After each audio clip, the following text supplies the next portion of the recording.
आज मुख्यमंत्री डॉक्टर मोहन यादव जी की अध्यक्षता में कैबिनेट की बैठक संपन्न हुई है। उसमें जैसा कि हम सब जानते हैं कि चीता के मामले में जो लंबे समय से संघर्ष चल रहा था, कूनो अभ्यारण्य में बहुत ही सफल तरीके से चीतों को लाया गया और उनका वंश वृद्धि भी बहुत सफलतापूर्वक सफल रही है। और पिछले दिनों गांधी सागर अभ्यारण्य में 2 चीतों के पुनर्स्थापन का बहुत ही सफल प्रयोग हुआ है। इसकी जानकारी और चर्चा कैबिनेट में हुई है, जिसकी राष्ट्रीय एवं अंतर्राष्ट्रीय स्तर पर चीता रिलोकेशन में मध्य प्रदेश ने जो कार्य किया है उसकी प्रशंसा हो रही है। ग्वालियर में देश का पहला टेलीकॉम मैन्युफैक्चरिंग जोन बन सके, इसके लिए राज्य शासन ने अपनी सहमति भारत सरकार को भेज दी है और ऐसी उम्मीद है कि भारत सरकार की स्वीकृति के बाद 12,000 करोड़ के निवेश की संभावना तथा इससे 5,000 रोजगार के अवसर सृजित होंगे। गेहूं उपार्जन 50 लाख मीट्रिक टन हो चुका है। इसमें जो हमारा समर्थन मूल्य है 2425, उसके बाद जो 175 रुपये बोनस का जोड़ा गया, 2600 रुपये में किसानों ने बहुत बढ़ चढ़ के और बड़ी प्रसन्नता के साथ अपनी उपज को खरीदी केंद्रों में पहुंचाया है। और ऐसी उम्मीद है कि 5 मई तक जो टारगेट है 60 लाख मीट्रिक टन के उपार्जन का, वो हमारा पूरा हो जाएगा। किसानों के खातों में 10,562 करोड़ से अधिक की राशि भेजी जा चुकी है। ग्रीष्मकाल में पेयजल व्यवस्था की सतत समीक्षा की जाए, इसका निर्देश माननीय मुख्यमंत्री जी ने सभी प्रभारी मंत्रियों को दिया है कि अपने अपने प्रभार जिलों में दौरे के समय पेयजल की समीक्षा जरूर करें। और जल गंगा संरक्षण का जो अभियान चल रहा है 15 जून तक 16 जून तक, उसमें कहाँ क्या संभावनाएं हैं, कहाँ पर हम तालाबों का गहरीकरण कर सकते हैं, कहाँ हम स्टॉप डैम बना सकते हैं, जिससे पानी का संग्रहण हो और उससे हमारा नीचे का वाटर टेबल जो है वो इम्प्रूव हो सके।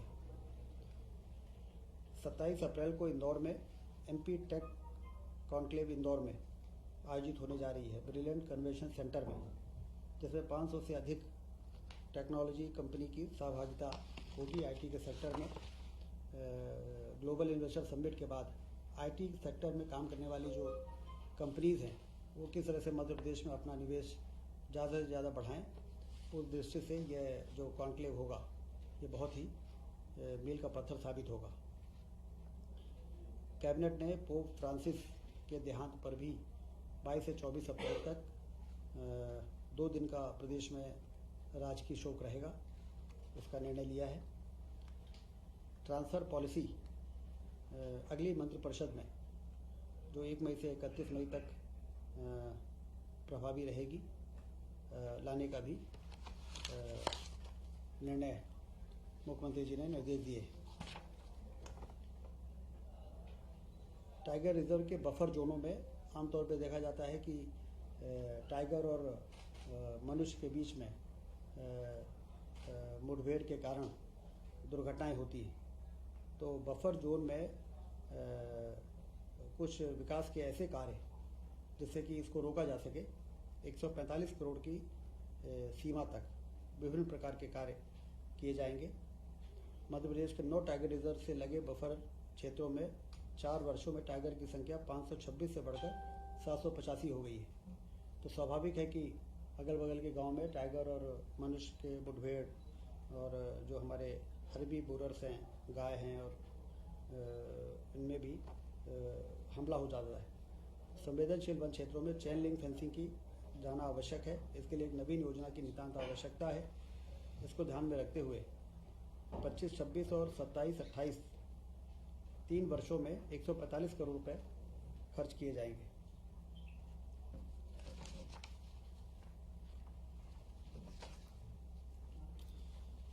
मुख्यमंत्री कन्या विवाह निकाह योजना, जो कि बहुत ही लोकप्रिय योजना है, जिसमें 49,000 रुपये डायरेक्ट बेनिफिट ट्रांसफ़र और 6,000 रुपये आयोजन में खर्च होते हैं। इसमें अभी 15 मई तक जो भी पंजीयन पूरे प्रदेश में हुए हैं सामूहिक विवाह के लिए, वो तो उसी प्रकार से यथावत आयोजन होंगे।